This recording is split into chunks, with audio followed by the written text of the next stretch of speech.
Arsenal once again get the business done and remain top of the league.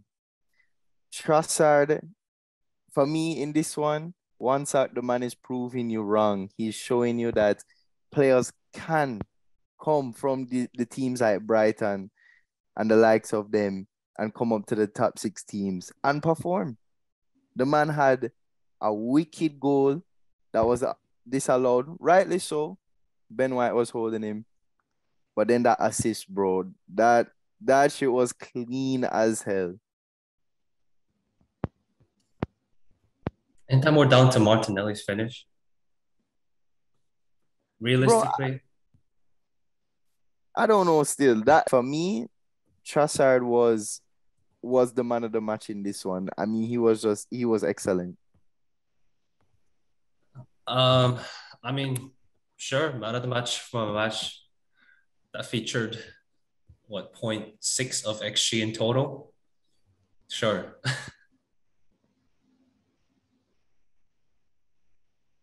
Well, back to the goal, I think it was a little bit of both. If Trossard didn't play the ball, if he didn't attack the space, if he wasn't up so wide in the pitch, he wouldn't be there to receive the ball at first, and he wouldn't be there to pass the ball to Martinelli.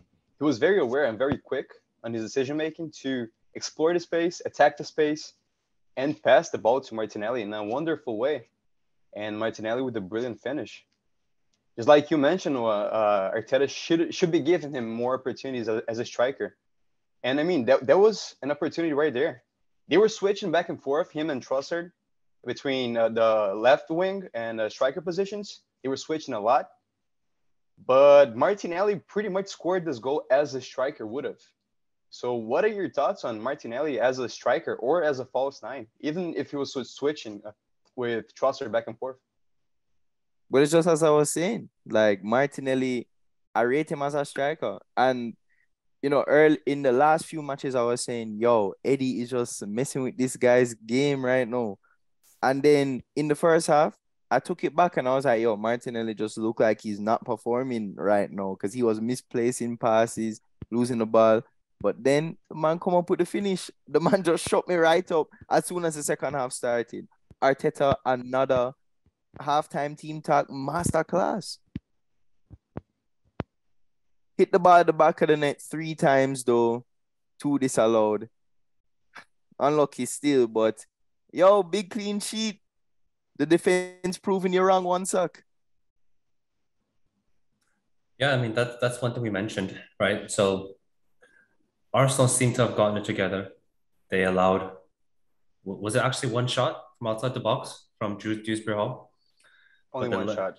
yeah, I mean, that's, I mean, that's great defensive performance. I think it was actually Dewsbury Hall came out and he did an interview where he said, when we won the ball, we tried to counter and I looked up and it was a sea of red. And again, that's down to how the team is set up so well to work for each other.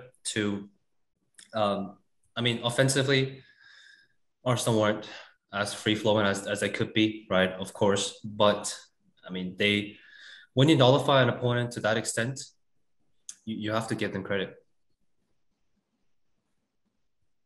Yeah, and that's a good point. Back to your argument about the clean sheet, Noah. I think it was a little bit of both, actually. It was due to Arsenal's great, solid defense system. They just didn't allow Leicester to play at all. They controlled the mid. Both Xhaka and Jorginho were excellent yesterday. They just controlled the mid easily. 73% possession in the first half. Arsenal was just dictating the pace throughout the first half and the second half too, but Leicester was being more aggressive for sure. But they were pretty much exploring the wings. And Arsenal is very tight. They know how to defend. And both Saliba and Gabriel were great. But it seems like Leicester doesn't have a creator. Madison wasn't playing, so they had Dewsbury Hall, they had Ian Nacho who can make play. Barnes, he can explore the wings, but he's not this creative player, and neither is Tete. So Arsenal didn't struggle much because Leicester didn't offer much either. So yeah, it was due to Arsenal's great solid defense system and also to Leicester's poor creativity. Yeah, what does this mean now for Arsenal's title charge? What statement does that make? Or you think this was just another breeze game? Well, it was definitely another test for sure, for sure. I mean, if you beat a team in this stage right now, 3 points, I mean that counts a lot. So Arsenal passed another test in my view. And if they play the same way, they should beat Everton, I would say. They shouldn't face too many challenges, but you guys just lost to Everton. So be extra aware.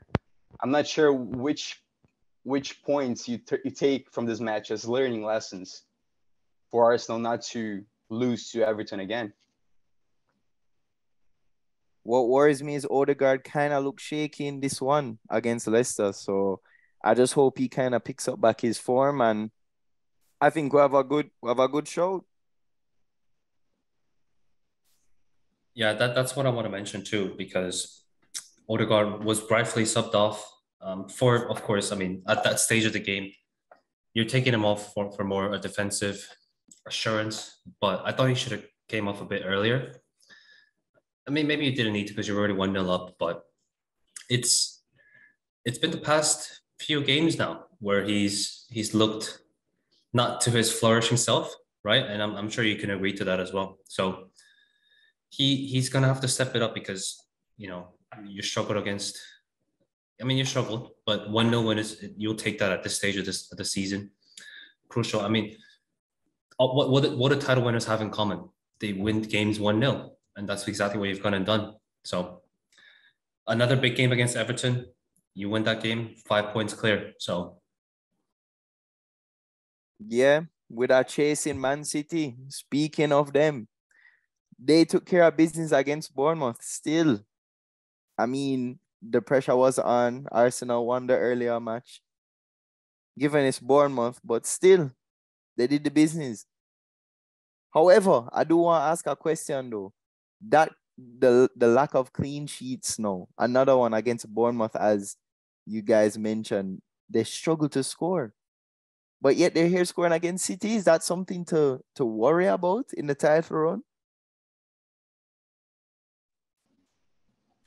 well, I think sorry, before we go into City or anything, I think one of the biggest aspects of a title race and something that is probably often not discussed too much is whether you play first or not, right? And it feels like in recent times, or I should say in recent weeks, it's always Arsenal who play first. And they kind of set the tone, and then it's City who kind of have to chase. If it were the other way around, then I don't know how the schedule's gonna be and how it looks from now on. But I think, I mean, is that something that you have in the back of your mind? Because I mean, I was talking to you during the game, right? You're watching. I mean, you obviously won the game, and then you said, "Let's see what City can do." And that's exactly what's on City players' minds, right? And I feel like if that was the other way around, it might not be the same in a sense where if City were to play first and then they get 3 points, right? And then we're having to see Arsenal if they respond. How do you think that will play out? There'll be more pressure for City for sure, one talk. I see what you're saying. I wonder what you think about it, Noah. Oh, I sorry. mean, Not more pressure for City, more pressure for Arsenal, for sure. I just think it's a psychological battle either way you look at it. Yeah, sure, whoever kick like a penalty shooter, whoever kicks second, maybe there's more pressure on them. Because either way, if the team who plays first loses, that's still a pressure on the other team to capitalize on that. So it's either you keep up momentum or you capitalize. It's just a psychological battle at the end of the day. And, maybe in recent weeks it was Arsenal playing first a lot of the times, but I think it balances out.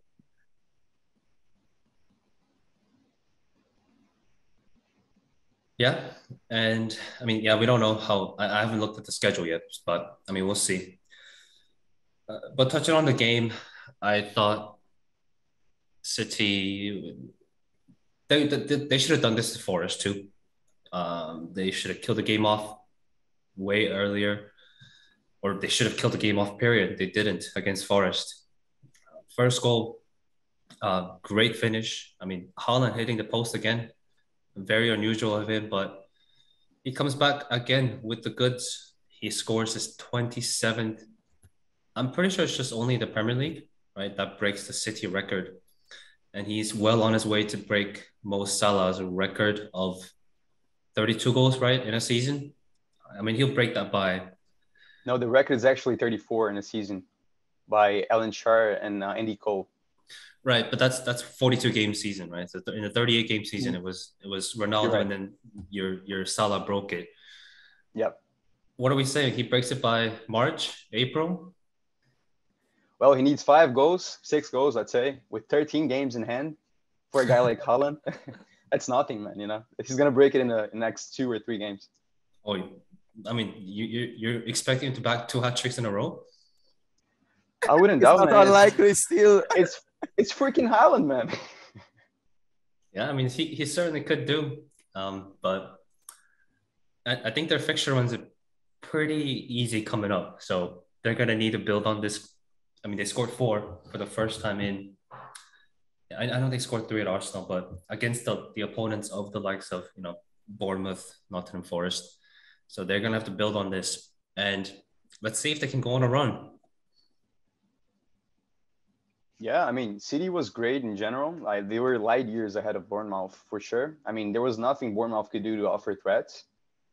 What was Bournemouth gonna do? Was Solanke gonna score? Solanke gonna score 2, 3 goals? No, that was not gonna happen. And you mentioned the goal that they conceded. I don't see that as a problem because they already had 4 goals in hand. Even though it's optimal, it's better for you not to concede in every match. But I don't see a problem with it. As long as you score 4 goals every match, if you concede 1, you're gonna be winning with a 3-goal margin at the end of the day. So I would be happy still.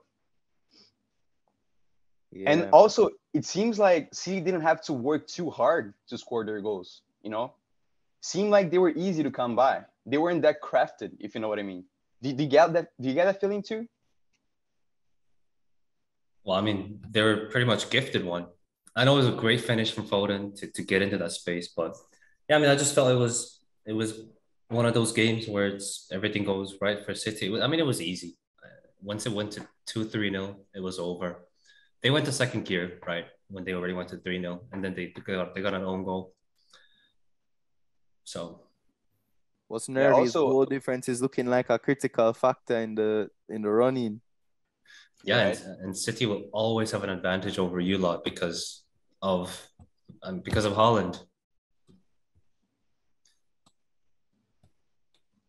Yeah. It was tied recently, still up to the other day, but as he said, when Haaland is there, just the stretch becomes too much. It's like having 2 strikers, right? Having Haaland in your team. I mean, the guy is just insane. But a highlight to me was Rico Lewis. The guy, he had an amazing match. He didn't play as a fullback right now. He played as a midfielder alongside with Rodri, and he was just amazing. He had a lot of clean tackles, a lot of great passes too. He's very active, always asking for the ball, always moving, always giving space for other players to play too. So I just really like Rico Lewis, and I feel like he was one of the highlights for City in this match. Yeah, I agree. I actually been watching him over the course of him been getting some playing time at City. He's been quite impressive, I think.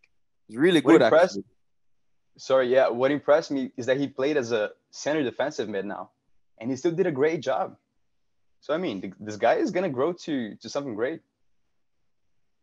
Yeah, for real. But yo, your side again dropping points. Crystal Palace, jeez, on peace. Nunes missing for this one. Boy. I know, man. But my biggest question is, why did Keita start? Why did Keita start? Did we need to be that defensive? If you're already starting players like Henderson and Milner, do you need to start Keita in your team, man? Come on, Klopp. Like, you have other players on the bench. You have Elliott. You have Bajcetic. You have Jones. Even Fabio Carvalho. I don't get why Klopp doesn't play Carvalho that much. I really like the guy. But I mean, if you have already 2 defensive mids playing for you on your midfield, and you're gonna add one more for what? For you to defend better. Yeah, I get that Liverpool conceded 5 against Real Madrid, but Crystal Palace ain't no Real Madrid. You know what I mean? So I mean, I do get that you're trying to lock the gates, but why are you gonna play Keita, man? Why are you gonna insist on players like that? It's clear that Liverpool needs a creative mindset right now, which Klopp thought of Elliot being this creative mindset for the second half, but didn't add much. So I don't get why you're insisting so much on a player that doesn't bring in anything for Liverpool, aside from, losing possession and getting yellow cards every game. This is what we missed out on. We've been waiting for this for what, a month now? This guy. Nah, bro, but yo, my Arsenal Loney had to do some business still. Akanga looking swift on the ball, actually. I do admit his defensive positioning kind of slack, but yo, I thought Crystal Palace had some chances. Some of them due to some Liverpool mistakes, but still, it was looking like it, you know, under threat. Crystal Palace easily could have broke through and made something happen. They could have, for sure. They hit the post once and they almost scored 2 or 3 times. And just like you said, out of Liverpool's mistakes, most of them, or air balls, which is a big issue for Liverpool, as we've seen throughout the season. And also talking about the squad in general, like Liverpool is missing this creative mindset so much that Matip was the one trying to break the lines most of the times in the first half, which was pathetic because he was missing most of the passes. Jota is still not there yet. Gapco couldn't find any spaces. I actually missed Nunez again. And Salah hit the post actually, but he's struggling a bit. We missed Darwin again because, I mean, if you look at what we used to say about a guy like Darwin, like, man, come on. Seems like none of us would want Darwin in our squads, right? But now it seems like we actually need him. So what do you guys make about that? I mean, I think with him in the side yesterday, you're I think you'll definitely be able to sustain more attacks, sustain more pressure.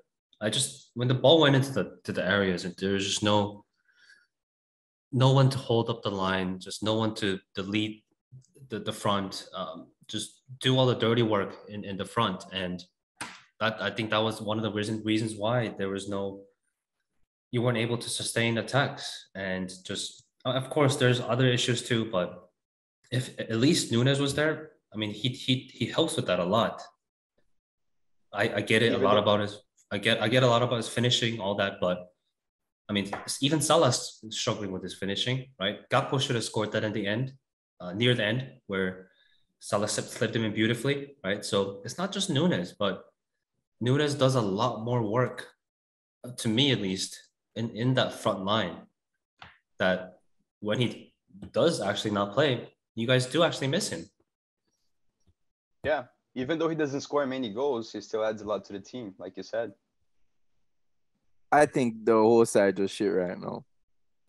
I don't even think from an individual perspective. I'm talking about like the whole setup right now just needs a refresh, honestly. Yeah, I mean, I watched the game and it was just a whole load of nothing. That's what it was. Mm-hmm. Two sides. I wouldn't even say huffed and puffed. It was just a bad match overall. The match was so bad that the man of the match was Alexander Arnold, who made a lot of mistakes in the first half, like plenty of mistakes. He almost conceded a goal in the, like early stages of the first half. I mean, he should have. Mateta should have buried that. He hit the post. Should have scored that. Should have scored that. Or the bar, I should say. Sorry. But yeah, I mean, I think the biggest thing for me is Liverpool. I know you mentioned about Lokonga, how he had a good game. And I said to that, it's not hard when you're going up against Fabinho and Henderson, who look like they're operating on no pace, no athleticism, no pace, nothing, no physicality.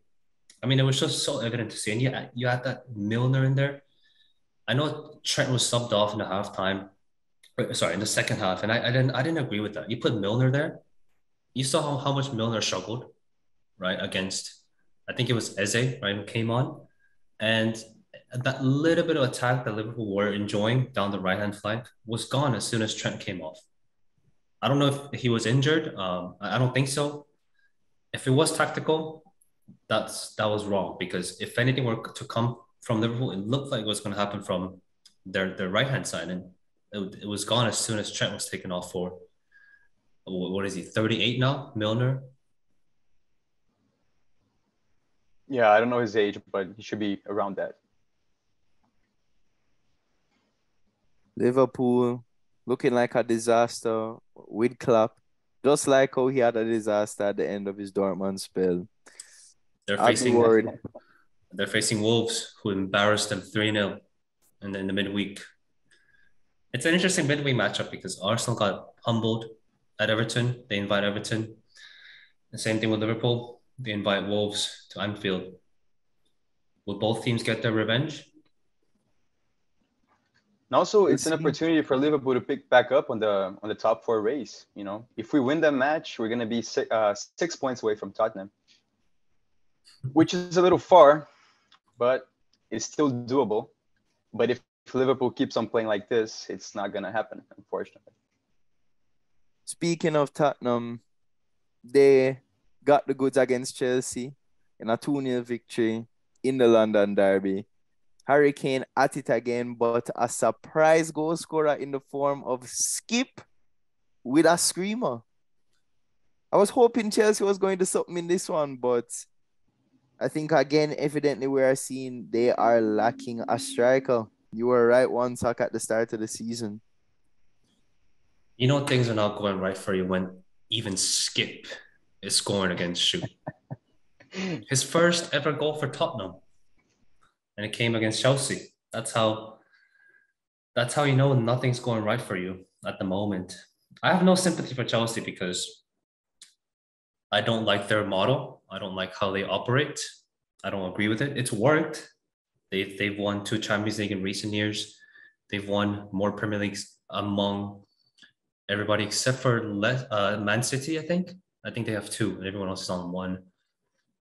It works, but I never agree with it. And if I know this is a new owner, but if we're going back to the Roman days, Graham Potter's gone like yesterday.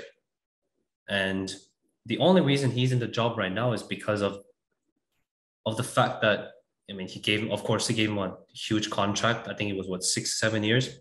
There's like a 50 million termination fee to pay to him if they were to sack him.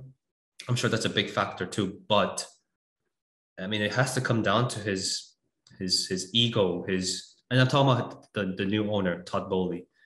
I don't know if ego is the right word, but I mean, coming from an American background, of course, I think he has something in his mind to prove that he knows how to run this club. Obviously, I mean, he spent not just all his money, but he spent a lot of money along with other investors to buy this club.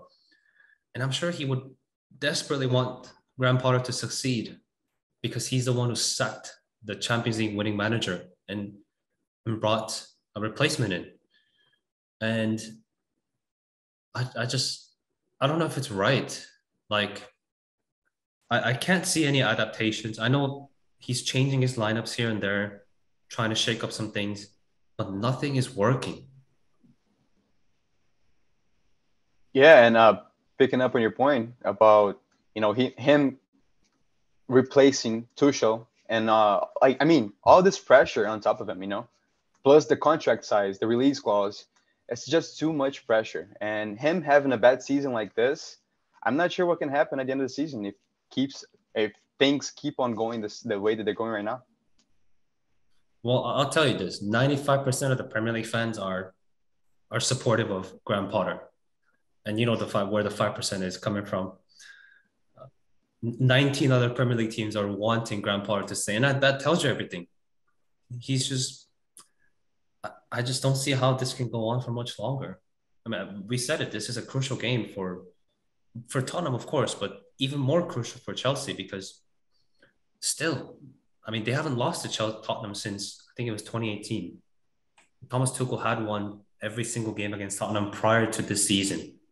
I know there was a 2-2 draw in the beginning of the season, but I mean, I don't know like that's the only reason he's in the job because he was picked by the new owner. I think. But Noah, Would you blame Graham Potter if your players couldn't score goals? Would you take it on him? If you don't have a striker, would you blame the manager? I mean, his recruitment then. Like he should have brought in a striker if that's the case. And he had the winter transfer window to do something. He decided to bring in Mudrik, and Joao Felix maybe was his option, but I mean, if that's who you're targeting, it doesn't seem like your target fit the system. So yeah, he has to get blamed for that too. It's his responsibility to get goals and to get the ball into areas where your striker can score. You have Aubameyang there too. There are options. He had options, and this is what he went with. So he has to be blamed. I mean, at this point, I don't think it's just about strikers. I just what's a big part of? I mean, you talk about it almost every week now. What's a big part of management? Getting your players up for the fight, up for the games, up for whatever's ahead of them. Did you see any of that in this game? And I know I mentioned to you the clip of players running onto the pitch before the Southampton match. I mean, the squad feels very unorganized. They don't have any motivation. They don't have any fight in them. I just, and that comes down to the manager to a certain extent, right? And at this point, I think it's just more than about not having a striker, not finishing off those chances. It was maybe a few weeks prior, but I think it goes down even deeper than that. You listen to his interview, and I think I think it all makes sense when I say that reminds me of David Moyes' time at Manchester United. That jump from Everton to United was too big for him, and he was speaking of we need to aspire to be at the level of Man City. We need to, mind you, we piped Man City to the title the season prior to that, and now he's coming out and saying, "Oh, look at Arteta 2 years ago. He almost got the sack, but not look where they are now." You look at Klopp now. I mean, he's done wonders, and now what do people want to do with him? I think the way he handles the media, I think he's starting to show the signs of losing the plot, to me at least. And I don't know if you agree with me that this reminds me of David Moyes' time at United. To an extent, to an extent, I do. I mean, I do want to ask now a bit about the match itself. There was a couple controversial decisions in it. So first was a Thiago Silva. Theo, what do you think about your countryman in this one? Should he have been sent off for that elbow? Nah, I don't think so. You do think so, Montauk? That's 100% a red card. I know he didn't catch him fully, but that's 100% going in with intentions. I mean, you see him looking back, right? You see him looking at Romero and swinging his elbow. Yeah, it was from the initial push from Romero, I think, that just got him hyped up, you know? Yeah, but you can't elbow a player. Oh, no, I'm not defending it. I'm just saying that's what I think. That's what I think occurred. But then the second one now with ZH. So they're saying, so he got slapped in the face and that's what he got sent off for, but then, it got reverted to a yellow. What do you think about that one? I hear some people saying that he put his hand to push his shoulder, but then it slipped and hit his face. Well, I would say the first call was tougher for sure, because I mean, it was up to the interpretation of the referee. Was it enough? Was it not enough to be a red card? The second one too, but still, he was pushed first and then he pushed back, and then his hand kind of slid and then hit the kind of the neck area between the neck and the cheekbone, which I don't categorize as a red card, as an aggression, which would make Ziyech miss the next 3 matches. So he made the right call at first, and then VAR told him to check again. And then, I mean, he gave the red card based on the instructions from VAR, and then he checked the video again, and then he went back with his decision making and gave him the yellow card again. So I would say that he got that one right too. That wasn't deserving of a red card in my view. I mean, sorry, let me just add one more thing. That would be the perfect scenario for an orange card, like you guys mentioned a few months ago. So imagine a case like this, where it's not enough for a red and it's more than a yellow. instead of having your player sent off or just getting away with a yellow card, why not give an orange card so the same player can sit out for 5-7 minutes, so the other team can have an advantage too. I feel like a play like that specific situation, perfectly fits under the orange card discussion. Well, I mean, I agree to a certain extent. I saw it at first, and I didn't think it was a red, but obviously they've given a red and changed it to a yellow. I think somebody told me it's because he hits the shoulder first and then it goes onto the face or something, but that wasn't the case. PGMOL came out and said it wasn't enough to satisfy the standards for a red card. And I just want to ask, how do you know that? Do you have a sensor in, I think it was Emerson who got slapped in the face? Do you have a sensor on his face to determine how strong the slap was? Like, it doesn't make sense to me. How are you supposed to determine what the rule says it? If you attack somebody in the face, that's a red card, violent conduct. That's a red card offense. I just think it's a bad precedent to set now. It's clear to see he no matter what his intentions are, he slaps him in the face, and you can't possibly sit there and determine how strong or how not strong that was to say that's not a red card or that's a red card. The rule says if it slaps him in the face, that's a red card, violent conduct. It should have been a red card. Now, I'm going to look at that and say, well, if my player gets sent off the next game because of a slap in the face, what makes that a red card offense, not this one? Because you have no way of determining what I guess I'm guessing they're looking at the power of the slap and all that stuff. There's no way to determine that. I think it's just Maybe. another way for the referees to be able to have an out, like create another gray area for people. And that's a mistake. It should not be like that. But either way, I mean, that's my opinion, right? Not my opinion doesn't mean it's right. But for me, to be honest, Chelsea were given a 2-man advantage this game, and they still lost. Premier League trying so hard to get Chelsea back into the top 4, top 6, whatever you want to call it. They're just too bad to even take that. Talking about Spurs, and in particular about Emerson Royal, who we used to make fun of a few match weeks ago. I mean, this guy was brilliant today. He was just brilliant, defending and attacking too. Just offered a lot to Spurs in general. And Spurs were perfect defending, and they were very effective attacking too. They had a few chances, but they scored out of those few chances they had.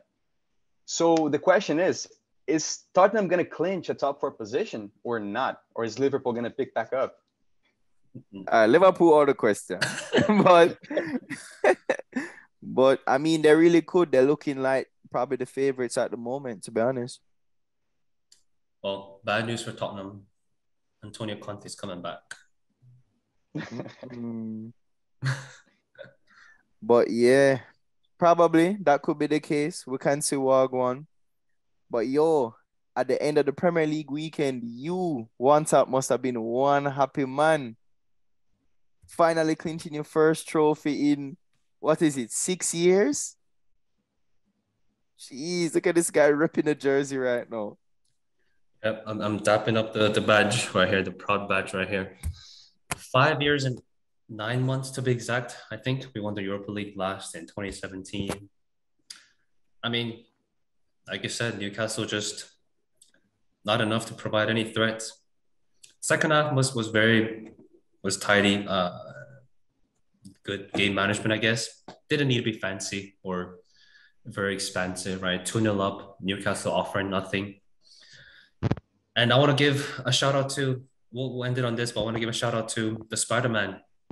Yes. That man is, when you have a tricky winger like that going up against you, you stick the Spider-Man onto that guy and the game's over pretty much, right?